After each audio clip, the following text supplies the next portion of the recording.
Hello and welcome to Ginger Prime. My name is Brian, and today I am so excited to talk to you more about the Bethesda Xbox deal. For the longest time, I've been saying what's going to happen, and people just haven't believed me. They've discounted me. They've said, how could Microsoft spend $7 billion and not lock these games away from PlayStation players? And I'm saying that's not the messaging that Xbox has had. So with this video, I'm sure whether you're on the Xbox side or the PlayStation side, I'm going to upset you, because I've had these radical opinions about the industry and where it's going, and yet a lot of people can't accept the fact of what the data shows and what these companies are doing. So it's today's video is where I probably piss everybody off who's still living in the 90s about how console exclusives work. And that's because Microsoft has officially announced that some of these games, we don't know which ones, will be exclusive to Xbox and PC and Game Pass. Therefore, not exclusive whatsoever, because that's not how exclusives work.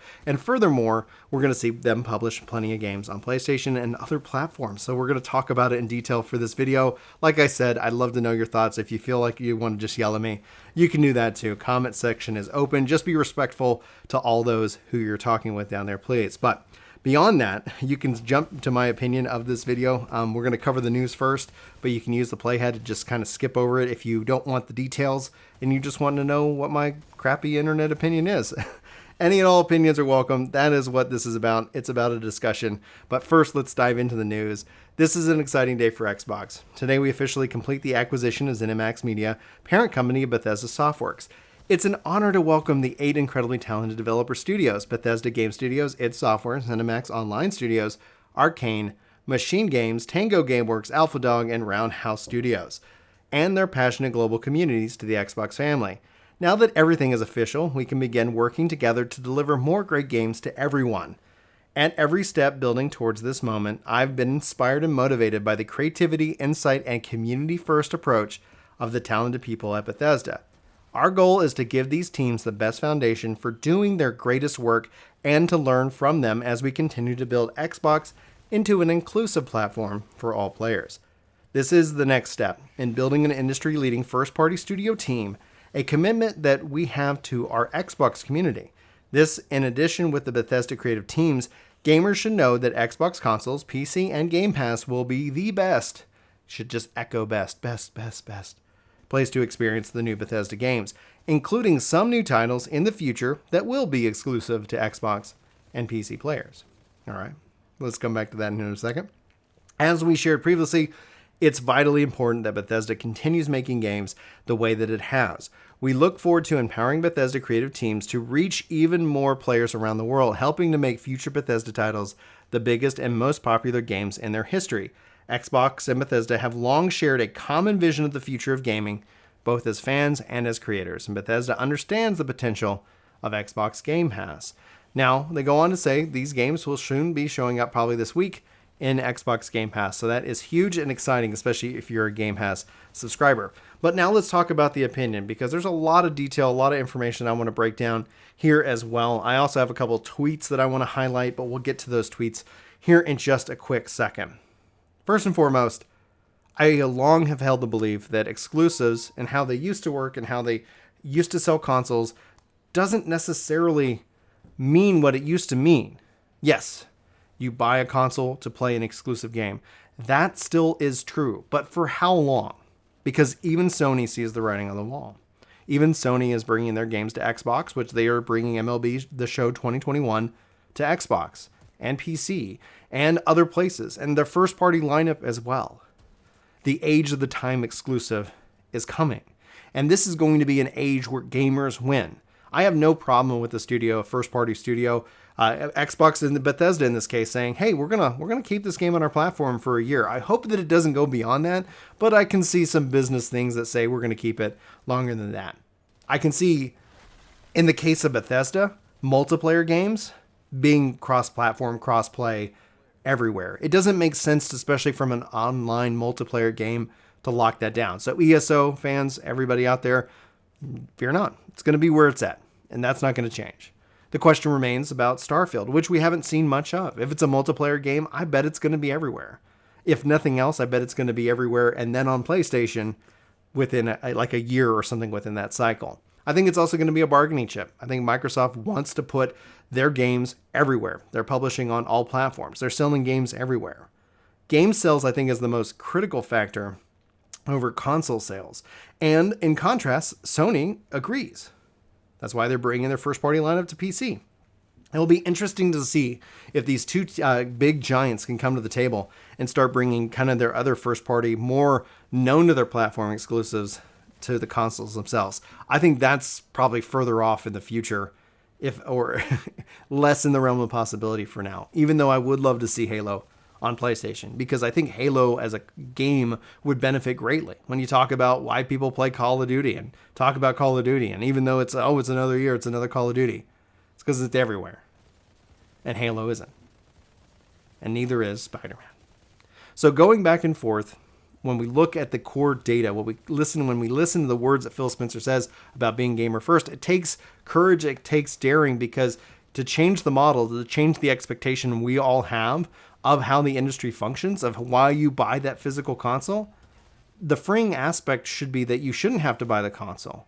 And PlayStation 5 and Xbox Series X has also adopted that philosophy as well. You don't need to buy those consoles. In fact, they'll be allowing you to stream them. They'll be allowing you to play those games on like anywhere you want. Like, putting games and getting games in front of people is the goal. And that goal doesn't necessarily mean that it's about selling hardware anymore. Well, it's still important. But let's go ahead and dive into two kind of tweets here. And like I said, feel free to weigh in on any of this. Benji Sale says, Microsoft's messaging about Bethesda exclusivity is still as vague as ever. Not really. It's as it has always been. They have continued to sit here and say, we're not taking games away from PlayStation. And then yet Xbox players, Xbots, like the rabid fanboys, are like, yeah, dunk on Sony. And then Sony's response is, we never liked Bethesda anyway. Like, both are ridiculous arguments. All right. So anyway, at this point, I'm going to assume that they're sticking with the original case-by-case statement. We won't know if Bethesda games is a console exclusive or multi-platform till each game is announced. That makes a lot of sense. I think it's going to be a case-by-case. Like I said, multiplayer, why would you restrict that? You want people playing your game. Guess what? PlayStation sells. Like, people are going to have purchased it, they will purchase it. Why cut yourself off from a huge market? Why cut yourself off from the community? Why divide the community itself? I think Microsoft will go into it with the expectation of cross-play, cross-save. If nothing else, at least cross-play.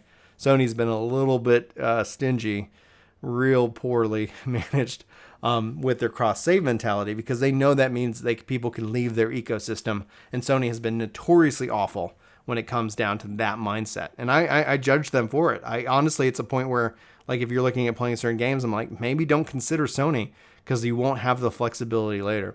Marty Sleva writes, it's wild how much Bethesda games help bolster Xbox already growing first party. I also have to imagine that some games which will be Xbox PC exclusives going forward won't be the highest profile ones. Elder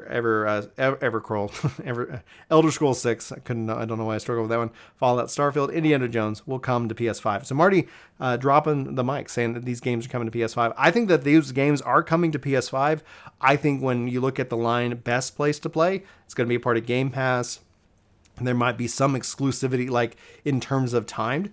Like, how nuts would it be if they're like, it's on Xbox for the first month, go nuts, and then you could see it later on PS5. I think all of this helps bolster Xbox's lineup and its negotiating power, with the ultimate goal of bringing Game Pass to PlayStation and to wherever, because that's, like, they want to be where gamers are. It doesn't make sense to sit here and say, you're not going to sit here and, take out that Japanese market share.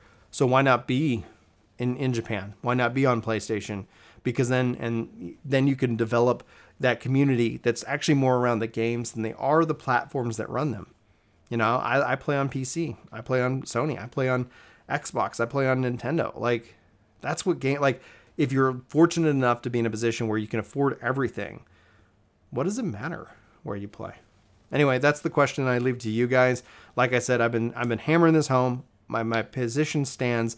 Multi-platform is the way. Timed exclusives is the future, and hopefully we'll see more of that, especially from the Sony side and more. And eventually, we could break down the walls of what these theoretical walls that divide us, and actually be a community of gamers and celebrate the games that we love. So those are my thoughts. Thanks guys for hanging out for this video. And also a huge shout out to Year Zero saying, coming over from work to game originally, I'm so glad you're covering this game. I was afraid when it was first announced that it wouldn't get any love, but I'm happy to see people giving it a try. Been enjoying it, but feel super squishy as a technomancer, and I completely understand Year. And thank you so much. I'm glad you enjoyed the content that I make over at Work to Game as well. So guys, leave your comments below and we'll feature the top comment in our next upcoming video and more. And also a huge shout out to Sean for retweeting my last video tweet. Thank you so much for sharing the videos out on Twitter as well. So guys, hopefully you'll be like Sean and check a look at the Twitter feed, and feel free to share these videos if you enjoy. As always, I love to know what you're thinking. Any and all are welcome. Any opinions are welcome in the comments below, but just try to keep it as respectful as you can. Obviously, sometimes around gaming, things can get a little bit heated, and it's fun to see that kind of passion. I think gamers are some of the most passionate people on the internet, and I love being a part of this culture, and I love being a part of just video games in that regards. But anyway, guys, that's going to wrap it up for me. For Ginger Prime, my name's Brian. Thanks so much for watching this video. For watching it, if you made it all the way to the end, you've unlocked the title of I Was Right. And you can use that anytime you want. No, no questions asked. So feel free to say, and when people ask, like, how can you have that power? You can say you got it from Ginger Prime. So that's actually what you get for subscribing, by the way. Free powers to use and win arguments. Yeah, you're welcome. Use it wisely. All right, guys, that's going to be it. Thanks for watching. Hopefully you have a good one. I hope to see you in my next video. But until then, take care.